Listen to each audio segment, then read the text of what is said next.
Hi students, let's see our next chapter, that is 15, reproduction.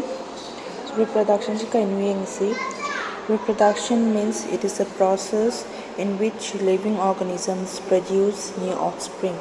하이ꯕꯗꯤ ꯊꯋꯥꯏ ꯄꯥꯟꯕ ꯖꯤꯕ ꯑꯃꯅ ꯉꯁꯥꯏ ꯃꯥꯒꯤ new offspring ꯑꯃ ꯄꯨꯊꯣꯛꯄꯒꯤ ꯑꯩꯈꯣꯏꯒꯤ process ꯑꯩꯈꯣꯏꯅ reproduction ꯍꯥꯏꯔꯒ ꯈꯪꯅꯩ. So reproduction se karamba chahidagi lakibano haragadi. The origin of life is estimated to have happened over 3 million years ago. Dagi koina mase tholamgani haina thajanaiba ko. Aduga why do living organisms reproduce? Kaidamakta koina living organisms reproduce tawini hai kaino hai tadi koina. The organisms reproduce to maintain the continuity of their own race. Amagi species se ngasai kuna continuity or maintain tawna baida makta ngasai kuna living organisms na kuna reproduce ta we have ani. So ngasai kuna reproduction sida method ani siznaraganda ngasai kuna species tongan base ngasai kuna reproduce ta we have ani. Method ani se kai no matam na kuna anise first asexual reproduction haipamaga, second sexual reproduction haipamaga. So first is asexual reproduction. Asexual reproduction is a method of reproduction in which there is no involvement of two types of parents. Haibadi asexual reproduction sida ngasai kuna reproduce tawai method makhalam neba. Sida ngasai kuna parents ani involved tawdi haba. Only ngasai single parents to dagi ngasai kuna living organism ama produce taw ngamne hamni. Adugi ngasai kuna reproduction makhal du kuna asexual reproduction hara khangnai. So magi some points khara ungi ngasiko. Reproduction habisi it's a rapid method of increasing the number of a species without involving an union of two cells, that is gamete. Asexual reproduction haibisidi ngasai khuna kaidoba yamna rapid habdi yam thuba ngasai khuna offspring puthokpa matamda yam thuba khuna method makhalam neba. Mathangi point da in asexual reproduction the nucleus divides by mitosis, producing two daughter cells each having the same number of chromosomes in their nuclei as the parents. Habdi koina asexual reproduction dadi koina nucleus divide tawani my cell division kar makhal gi division mitosis haba division se thok ansida aduga my two daughter cells produce taw habaneba aduda two masai daughter cell produce taw kanda aduda yauriba sai daughter cell ani produce taw ko taw kansida ngasai aduda yauriba ngasai chromosome numbers ko duga sai kuna parents ta yauriga chamana ni habani. So makhal tara poina ngasai kuna khigi asexual reproduction makhal mayam laigre ko ahambara koina cloning ngesi. Cloning habise kaino habise. Cloning have the formation of groups of organisms involving mitosis and vegetative or artificial propagation. Ngasai kuna cloning habdi masing yamba organism produce tawba adugi ngasai kuna process bu cloning hara khangnai. Sida puthoiba offspring su masak mataw chamana gani ba parent cells siga aduga cloning use tawraga puthokpa organism adubuna kaigi clone haraga khangnagani. Clone sigi magi singthana ba yaba or benefit haragadi clone have identical genetic composition. Ngasai kuna parents ki cells duga puthoiba offspring duga compare to matamda mase genetically identical oiganiba. Ngasai kuna masi karai seasona ba yage matamda kuna microbes tasu kuna seasonal plants seasonal natra kuna lower animals tasu ngasai kuna seasonal ana tonga ba kuna new individual organism produce tawriba. Mathangda na kuna budding yengasiko. Budding is a type of asexual reproduction in which new individuals are produced by forming small bud into which cytoplasm and nucleus passes. The bud is much smaller than the parent cells and become detached. So next budding yengasi. It is a type of asexual reproduction in which new individuals are produced by forming small bud into which cytoplasm and nucleus pass. Budding से कोई asexual reproduction मखलम निसिदा new individuals से कमाइने produce हो गया मतलब ना कोई small bud अमा appear तौरेबा सिदा मागी cytoplasm का nucleus का से ngसाई को ना pass तौरे aduga ngasai koina bud se siga koi parent cells compare to matamda ngasai koina bud se small in size boy aduga matam gi matung ina koi parent cells su dagi ngasai koina parents dagi ngasai koina koi bud to ngasai koina detach story ditat laga ma taraga koina new individual ama produce taweba so yeast kumba hydra kumda thokpa ngasai koina koi asexual reproduction makalam neba so next na koina fragmentation. Fragmentation is an asexual reproduction in which new individuals are produced by forming cell wall or septum formation.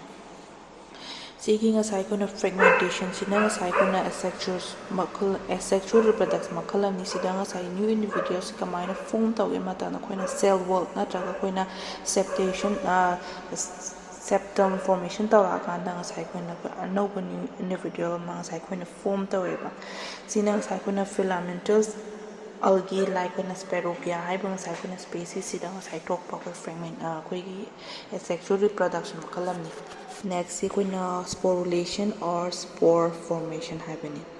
It is a type of asexual reproduction in which new individuals are produced by forming spores. Ngasai kuna sporulation so ngasai asexual reproduction makalam ni sida new individuals se kamay na form tawge mata no koina spores se form tawra ngasai kuna koi new individual ma koina produce so ngam. So kuna spores se kaino habe se ngasai kuna khangma ma sida ka tai. So yengasi koina. What is spore? Spore are small bodies containing a nucleus and small amount of cytoplasm with a protective wall around them. Ngasai spore sida ngasai ko na mas small body oiba sida kai yaw mata na ko nucleus yawgani aduga small amount of cytoplasm yawgani aduga simai outer surface ngasai ko na kaido protective wall na ngasai cover tawgani ba smai tawduna magi unfavorable sai koina magi condition ko sai thena matamda mana koigi protective wall sina sai koina koigi survive tawda ngamandoini ba sai koina spores de su koi terrestrial da laiba spores adu aquatic da phangma sai koina spores lai ko my difference yin ase terrestrial na they are very lightweight ko light udi ma yam yang aduna maram ora kana ma wind blow asai taw ngami nungsina asai koina spores sing asai koina humba ngami ba aduna maram ora kanda ma se kai ba koigi wind sina blow taw matanda koina pu matanda disperse taw holle anobu location omda asai koina mafam amadai ama asai sai thok matanda koina nungsisin mating pang ko whereas aquatic na asai koina ye matanda compare with asai koina terrestrial na koigi aquatic is somewhat koina heavy oi ko asai lukha lumme aduga with flagella asai mamai gi data masi yawe ba asai with the help of that flagella moisna asai koina ising da swim tawba ngam halle aduga swim tawra kana asai koina spores disperse asai koina mafam amadagi na mafam da asai koina location disperse tawba da asai koina mating pangi ba so mathangana koina vegetative reproduction yengasi it is a method of asexual reproduction in which vegetative parts like roots, stem, leaf and buds can be detached from the parent plants and develop into another complete plant. Hadi ngasai koina vegetative reproduction shu koigi asexual reproduction gi method to gi type makalamani sida ngasai koina vegetative parts like root, stem, leaf, buds is narakanda.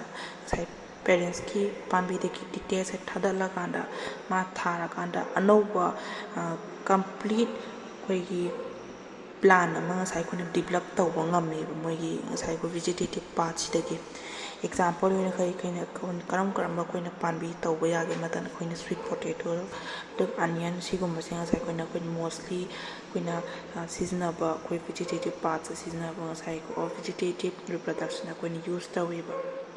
So vegetative reproduction is used artificially by the method of layering, grafting, cutting, and by artificial culture in different media.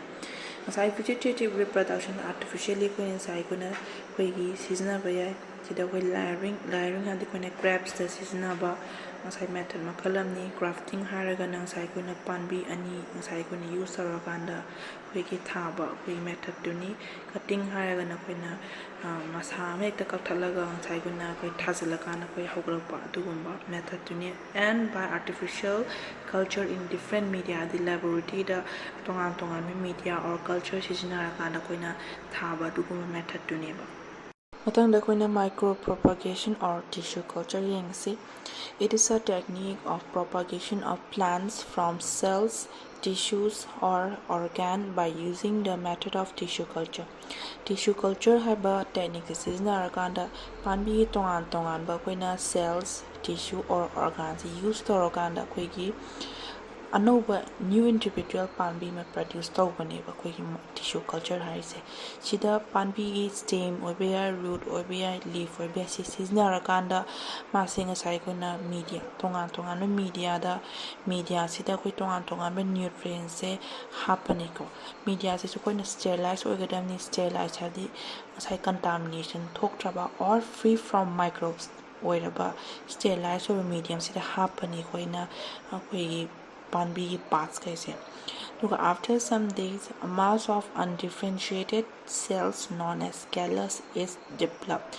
Aduga matam kha lerakanda matam few days lerakanda asai koina koi leaf stem how kibdo adigi asai koina undifferentiated have the root koi leaf aina asai tongan ba part haidok taba mass of cells e foina form taweba adubu koina callus haraga khangai ba.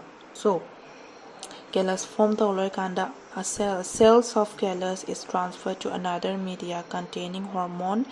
The callus differentiated into plantlets. Smile to the callus form tawre haba kanda asai kuna tongan medium da mu hape media sida tongan hormones happy ni mu hormones emu asai kuna callus ina use tawrakan sida mu mase plantlet oina asai kuna we form tawreba plantlet have the asai panbi macha hamni asai my leaf stem root masana differentiate oireba my plantlet form tawre smile to na asai kuna use this tissue culture is used in many economically important plants such as orchid duga gladiolus haiba panbi ga chida ngasai kuna koi use tawe matanda kuna parthenogenesis yengasi. Parthenogenesis is a type of asexual reproduction in which the organisms is developed from unfertilized egg.